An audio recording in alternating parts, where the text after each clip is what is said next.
What's the meaning of amputee?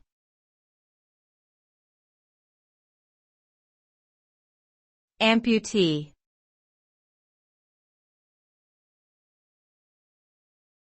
Amputee.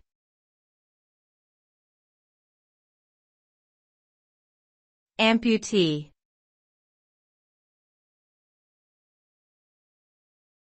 Amputee.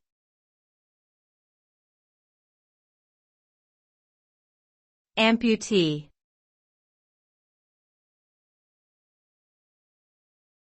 Amputee refers to a person who has had a limb or limbs surgically removed due to injury, disease, or a congenital condition.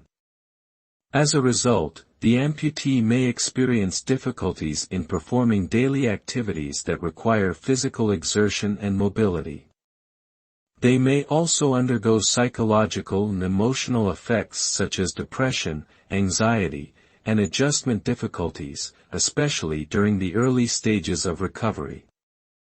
However, with proper support, rehabilitation, and assistive technology, many amputees can regain independence and quality of life.